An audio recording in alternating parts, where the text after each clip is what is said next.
사랑하는 하늘가족 여러분 안녕하십니까? 새벽 성서학교에 오신 것을 진심으로 환영합니다. 저는 조성진 목사입니다. 저는 5번의 시리즈 설교를 통하여 은혜 아래 사는 삶이라는 제목으로 우리의 구원에 대해서 함께 은혜를 나누기를 원합니다. 오늘의 소주제는 구원과 재림교회입니다. 한국의 어느 교회에서 이런 일이 있었습니다. 새로운 구도자가 교회에 왔습니다. 시골의 작은 교회였기 때문에 구도자가 교회에 있다는 것은 모두의 기쁨이었습니다. 성도들이 잘 환영해 주었고 목사님은 구도자에게 성경을 가르쳤습니다. 그렇게 시간이 흘렀습니다. 그런데 이 구도자가 어느 순간부터 교회에 나오지 않는 것입니다. 모두가 궁금해했습니다. 무슨 변고가 있는지 궁금해하며 여러 가지 수단으로 연락을 취하였습니다. 그런데 이 구도자는 교회에서 방문 오는 것을 강하게 반대했습니다.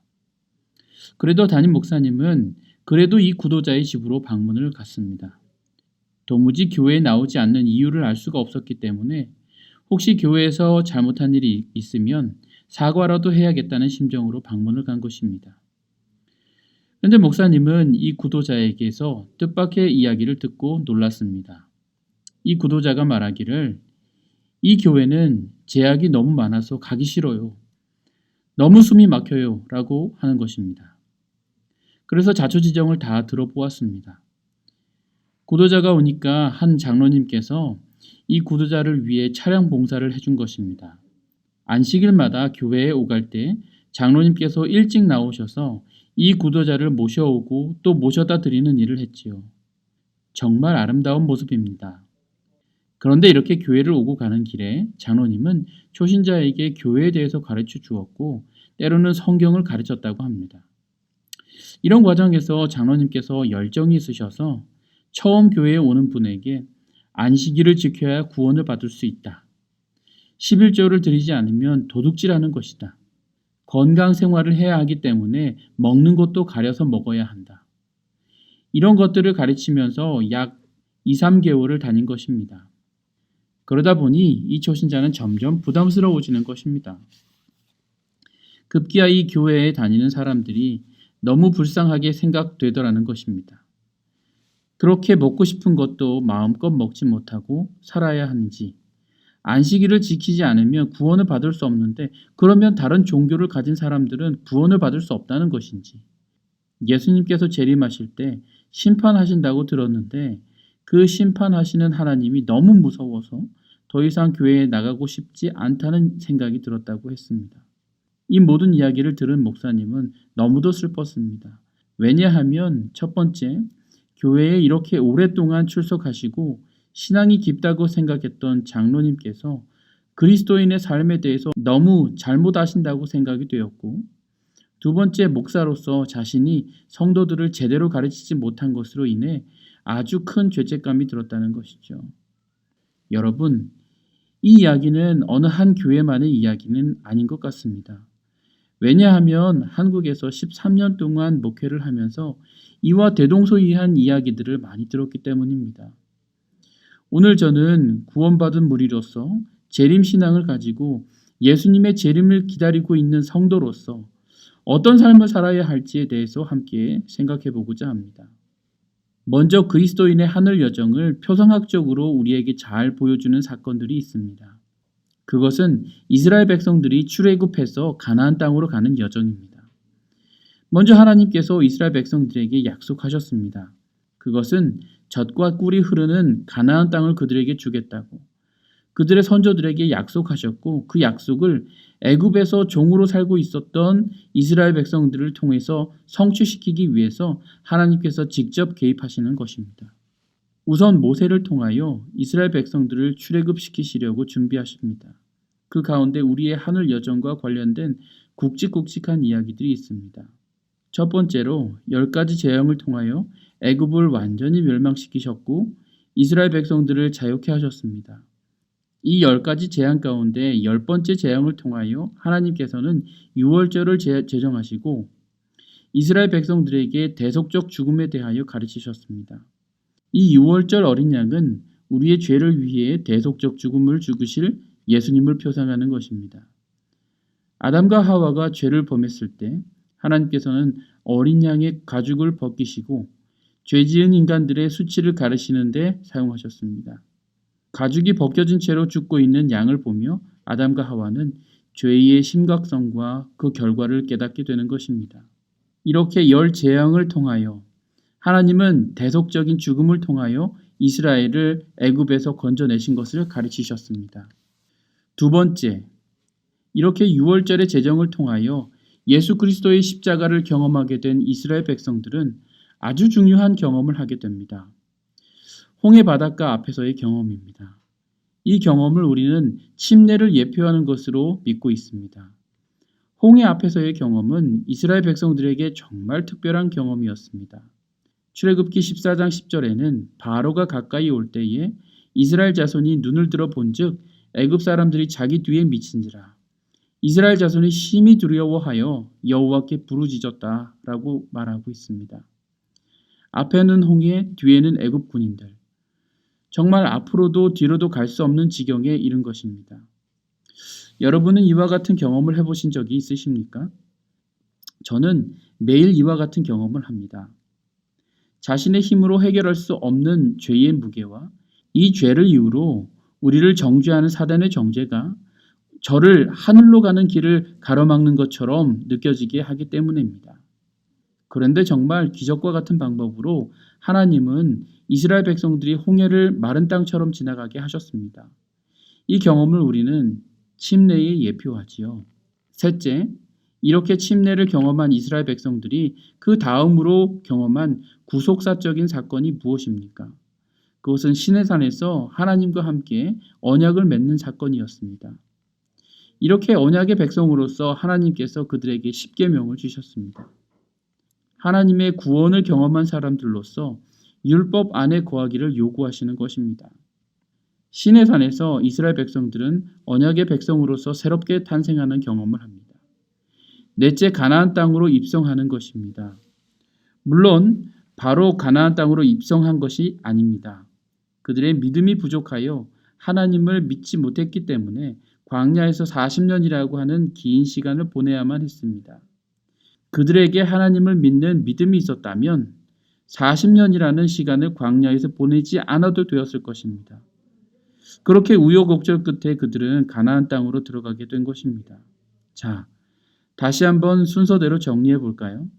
첫 번째, 6월절의 십자가의 경험을 통해 애굽에서 자유롭게 되었습니다. 두 번째, 침례로 예표된 홍해의 경험을 하게 되었습니다. 세 번째, 시내산에서 하나님의 언약의 백성으로서 다시 태어나며 그들은 율법을 경험하게 되었습니다. 네 번째, 드디어 가나안 땅에 입성하게 됩니다. 이런 과정은 우리가 하늘나라에 가기 위해 겪게 되는 과정들을 잘 설명해 주고 있습니다. 즉, 십자가의 은혜, 새롭게 됨의 침례, 언약의 율법, 가나안 땅, 이런 순서들입니다. 왜 제가 이렇게 순서를 강조하냐면 설교를 시작하면서 남일 같지 않은 일, 우리 주위에서 너무도 심심치 않게 일어난 일이 구속사적인 경험의 순서를 역행하고 있기 때문에 그렇습니다. 초신자가 처음 교회를 오게 되면 반드시 경험해야 하는 것이 있습니다. 그것은 예수 그리스도의 십자가의 경험이지요. 우리가 얼마나 죄인인지, 그리고 그 죄를 해결하시기 위해서 하나님께서 어떤 일을 하셨는지, 십자가의 죽음으로 우리가 어떻게 죄에서 자유롭게 되었는지 경험하는 것입니다. 십자가의 경험이 중요한 이유는 하나님의 사랑을 경험할 때 그 사랑이 우리에게 요구되는 율법의 요구를 가볍게 해주기 때문에 그렇습니다. 우리가 죄를 지을 때 어떤 결과를 가져오게 되는지 알지 못하면 율법의 요구가 무거운 짐으로 여겨지는 것입니다. 그리고 난 이후에 침례를 경험하게 됩니다. 여러분, 침례의 경험이 진짜 값진 경험이 되려면 어떻게 해야 되는지 아십니까? 그것은 본인의 자유의지로 그렇게 하기로 선택할 때 침례의 경험은 진짜가 되는 것입니다. 이것은 사랑하는 것도 예배드리는 것도 순종하는 것도 마찬가지입니다. 자신의 자유의지로 선택하지 않은 것은 진짜가 될 수 없는 것입니다. 가령 누군가를 사랑한다고 생각해 봅시다. 그런데 내가 사랑하는 것만큼 그 사람도 나를 사랑하지 않는다고 해서 그 사람을 감금하고 사랑을 요구할 수 없는 것이지요. 설사 그렇게 해서 사랑한다는 고백을 받았다고 해서 그 사랑이 진짜가 될 수 없는 것입니다. 이는 예배도 마찬가지입니다. 억지로 드리는 예배는 진짜 예배가 아닙니다. 또한 억지로 내는 헌금도 의미가 없습니다. 그래서 침례는 강요돼서는 안 됩니다. 또한 너무 어린 아이들에게 침례를 주는 것도 안 되는 것입니다. 왜냐하면 예수님께서 우리를 위해 하신 일이 어떤 의미를 갖는 것인지 개인적인 깊은 신앙의 경험을 하고 난 이후에 자신의 선택으로 침례를 받아야 그게 진짜 침례이며 거듭남이기 때문에 그렇습니다. 그러면 자유의지를 가지고 거듭남의 경험을 해야겠다고 결심하게 되는 것은 무엇 때문에 그렇게 하는 것일까요? 여러분도 모두 이와 같은 경험을 통해 그리스도인이 되셨을 것입니다. 무엇이 여러분으로 하여금 침례를 경험하게 했습니까? 무엇 때문에 여러분은 예수님의 제자가 되었나요? 100% 확실한 답은 여러분 모두가 예수님을 통해 우리에게 보여주신 하나님의 사랑을 경험했기 때문이라고 확신합니다. 왜냐하면 이 사랑이 아니면 사람의 마음이 움직여지지 않기 때문에 그렇습니다. 즉, 6월절의 십자가가 우리 개인에게 어떤 의미가 있는지 깊이 깨닫지 못하면 침례의 경험도 없다는 말입니다. 홍해의 경험 없이 시내산의 경험이 있을 수 있을까요? 재림교회는 때때로 역행하는 것처럼 보일 때가 있습니다. 앞서 말씀드린 한 장로님의 이야기가 그렇습니다. 구도자에게 열과 성을 다하여 가르쳤지만 교회를 떠나게 만드는 불상사가 생기는 것이지요. 이런 경우는 열심과 열정이 강하면 강할수록 더 많은 사람을 교회 밖으로 쫓아내는 결과를 가져옵니다. 혹시 여러분 가운데 이런 분이 없으신가요? 이는 정말 심각한 문제입니다. 사람들을 하나님께로 인도하여 구원의 기쁨을 함께 나누어야 하는데 오히려 교회에 오는 사람을 쫓아버리는 결과를 가져옵니다. 도대체 왜 이런 일이 생기는 것일까요? 네, 그것은 순서가 잘못되었기 때문에 그렇습니다. 제대로 된 순서는 어떻게 된다고요? 십자가, 홍해, 시내산, 가나안 순서입니다.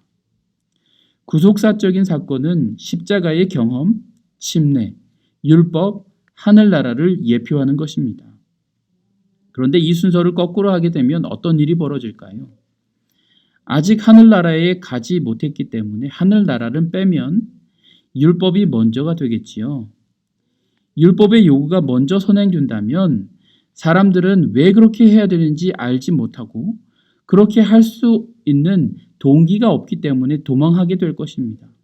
그리고 이렇게 했는데도 교회에 살아남으면 그제서야 침례를 줍니다. 그런데 앞서 말씀드린 것과 같이 회심의 경험은 자신의 자유의지를 통하여 결정된 것이 아니면 의미가 없습니다. 그러므로 순서가 거꾸로 되어 침례를 받는 것은 그냥 물에 담궜다 빼는 것에 불과합니다. 이렇게 해도 살아남게 되면 그제서야 십자가를 만나게 됩니다. 그런데 순서가 거꾸로 되었기 때문에 십자가를 경험하기도 전에 사람들은 도망하게 되는 것입니다. 정말 아쉽게도 우리 교회의 많은 분들이 이와 같이 사는 것처럼 보입니다. 우리는 스스로 우리는 구원받은 사람들이기 때문에 율법을 지키는 것이지 구원받기 위해 율법을 지키는 사람이 아니다라고 말을 합니다. 이 말은 맞는 말이지요. 그런데 우리의 실제의 삶은 많은 사람들에게 율법의 요구를 요구하는 사람들처럼 비춰집니다. 구원의 기쁨보다는 율법의 요구에 눌려서 사는 사람들처럼 보이는 것이죠. 그래서 어쩌면 한국의 재림교회는 율법주의자들이라는 오해를 받는지도 모르겠습니다. 우리의 자세를 자세히 살펴보면 딱히 변명거리가 없어 보입니다. 이와 같은 잘못된 순서의 신앙을 하면 그 신앙의 자세가 우리의 삶에도 그대로 영향을 미치게 됩니다. 미국에 와서 교회 성장학 수업을 듣던 중에 교수님이 이런 말씀을 하셨습니다. 혹시 여기 한국 사람이 있습니까? 그분들께는 정말 죄송한 말씀이지만 한국 사람들은 한 교회에서 싸우고 나와서 교회를 새로 만들면 그것을 철치 플랜팅이라고 합니다. 그런데 죄송하지만 그것은 철치 플랜팅이 아닙니다. 얼마나 얼굴이 뜨뜻해지던지요. 성도들이 모인 것은 연합과 화해, 건강한 교제, 신앙의 부흥이 있어야 합니다. 마치 초대교회의 성도들과 같이 교회로서 건강한 모습이 보여지는 것입니다. 그런데 뭐가 잘못되었는지 이상하게 한국 재림교회는 싸워서 갈라진 교회들이 너무도 많습니다. 이렇게 갈라진 교회들이 다시 합쳐지는 것은 정말 어렵습니다. 그래서 어떤 분은 예수님 오시기 전에는 불가능한 일이야 라고 말하기도 합니다. 한국에는 심지어 걸어서 8분, 차로는 2분 거리에 교회가 2개가 있는 지역이 있습니다. 물론 싸워서 갈라진 교회입니다. 두 교회의 성도들의 숫자는 날이 갈수록 줄어들지만 그들은 합치고자 하는 마음이 서로 없습니다. 선교적인 역량을 발휘할 수가 없는 것입니다. 정말 겨우겨우 현상 유지만 하는 교회로 전락해버렸습니다. 이런 현상에 대하여 여러분은 어떻게 생각하십니까? 우리 모두가 구원받은 사람들이라고 믿으며 살고 있는데 구원받은 사람들로서 목적지가 같은 사람들끼리 싸우는 것입니다. 그리고 갈라서는 것이죠. 이게 얼마나 불편한 상황입니까? 구원받은 사람들로서 하늘나라에 함께 가야 하는데 서로 연합이 안 되는 것입니다. 이렇게 서로 갈라져서는 말하기를 선교적으로 선택한 결과라고 변명합니다. 저는 수년 전에 동물의 왕국이라는 TV에서 본 것이 하나 있습니다. 여러분은 치타가 얼마나 빨리 뛰는지 아십니까? 최대 120km까지 뛸 수가 있다고 합니다. 가던 방향을 180도로 돌아서 4-5발자국만 뛰면 70km까지 속도가 나옵니다. 120km면 7-80마일로 달리는 것과 같습니다. 아마도 세상에서 제일 빨리 뛰는 동물일 것입니다. 그런데 이렇게 빨라도 사자에게 잡혀 먹히는 것을 보았습니다. 사자는 기껏해야 60km밖에 뛰지 못합니다. 물론 이것도 사람에 비하면 엄청난 속도지만 치타에 비하면 반도 안 되는 속도입니다. 왜 치타가 사자에게 죽었는지 여러분 아십니까? 그것도 떼죽음을 당했습니다. 치타들이 암컷 한 마리를 두고 5마리 수컷이 싸웠습니다. 그런데 이들의 싸움은 호락호락하게 넘어가는 법이 없었습니다. 서로 싸우기 시작하면 서로 지쳐서 뛸 수 있는 힘이 없을 때까지 싸웁니다. 이 광경을 멀리에서 사자가 엎드려 지켜보고 있습니다. 다 지쳐서 숨을 헐떡일 때까지 사자는 바짝 엎드려 기다립니다. 드디어 치타들이 더 이상 싸울 힘도 없이 완전히 힘을 소진하게 되면 그때서야 사자가 어슬렁거리며 나타나서 치타들의 머리를 한 번씩 물었다 놓습니다. 그러면 치타의 머리가 완전히 박살이 납니다. 그렇게 떼죽음을 당하는 것입니다. 이 이야기가 주는 교훈은 무엇일까요? 재림교회는 어느 교단도 따라올 수 없을 정도로 성경을 잘 아는 사람들이라고 자평합니다.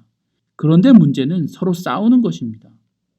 사단이 이 광경을 본다면 굳이 별다른 일을 하지 않아도 사단에게 큰 위협이 되지 않을 것처럼 보입니다.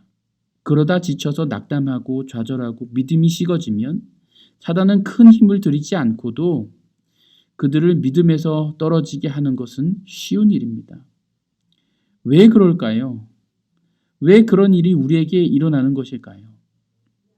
이는 구속사적인 경험의 순서가 잘못되었기 때문에 그렇습니다. 율법주의적인 태도는 율법을 자신에게 적용하는 것이 아니고 다른 사람들을 향한 잣대로 사용하는 것입니다. 그러니 연합이 있을 수가 없지요. 십자가의 뜨거움이 없으니 선교를 향한 열정도 있을 리가 없습니다. 십자가의 감격이 없으니 헌신과 봉사가 있을 리가 없지요. 십자가의 감사가 없으니 성도의 교제가 있을 수 있을까요? 십자가의 사랑이 없으니 서로 사랑하는 것이 무엇인지 알지도 못합니다. 여러분, 재림교인들이 정말 안 되는 것이 하나 있습니다. 그것은 비재림교회 사람들과 비그리스도인들과 인간관계를 맺는 것을 잘 못합니다. 사람들과 사귀려면 가까이 지내야 합니다. 그런데 밥 한 끼를 먹으려고 해도 쉽지가 않아요. 우리는 현미밥을 먹어야 하고 채식을 해야 하는데 먹는 것도 쉽게 맞출 수가 없는 것입니다. 여러분, 이 말씀을 오해하지 않으셨으면 좋겠습니다. 사람들과 함께 섞여야 하니 그들이 하는 것은 그대로 따라서 하고 그들에게 불편함을 주지 말아야 하기 때문에 그들과 같은 방법으로 살아야 한다는 말씀이 아닙니다. 율법주의적인 태도가 사람들과 사귀는 것을 막지 않도록 조심하자는 것입니다. 또한 사람들과 섞이고 그들에게 복음을 전할 때, 구원의 소식을 전할 때 우리의 태도는 구속사적 사건의 순서가 역행하는 방식으로 사람들을 대하지 않도록 해야 합니다. 가장 먼저 전해야 하는 것이 무엇입니까? 십자가의 사랑입니다. 십자가의 사랑을 경험하게 되면 회심의 경험과 율법의 경험은 동기화가 잘 되어서 자발적이고 진지한 마음으로 받아들이게 될 것입니다. 이렇게 되면 율법의 요구가 무거운 것이 아니라 진짜 하늘 성도로서, 진짜 하늘 백성으로서 즐거운 마음으로 순종하게 되는 것이죠. 우리는 구원받은 백성들입니까? 네, 이 사실은 우리가 십자가를 볼 때 도저히 의심할 수가 없는 사실입니다. 그러나 이런 우리가 모여 있는 단체로서의 우리는 인종은 다르지만 같은 믿음 안에 있는 사람들에게서도 조롱받고 있는 실정입니다. 또한 교회 밖에 있는 사람들은 우리가 구원의 즐거움으로 사는 사람들처럼 보이지 않습니다. 그냥 율법의 무게에 눌려 사는 사람들로 보이는 것이죠. 이 일을 어찌해야 할까요? 저는 여러분께 구속사적인 사건의 순서대로 살아가자고 권면하고 싶습니다. 먼저 십자가의 사랑과 용서를 경험하고, 두 번째는 십자가의 사랑이 동기가 된 회심의 경험, 세 번째는 구원받은 하늘 시민으로 하나님의 사랑이 동기가 된 율법의 준수, 네 번째는 하나님의 은혜로 말미암는 하늘의 경험. 이렇게 우리가 살아갈 때 우리는 누구에게도 칭찬받는 성도들이 될 수 있을 것이라고 생각합니다. 오늘 우리가 십자가의 사랑으로 뜨거움을 경험하게 되기를 간절히 소망하며 말씀을 줄이겠습니다.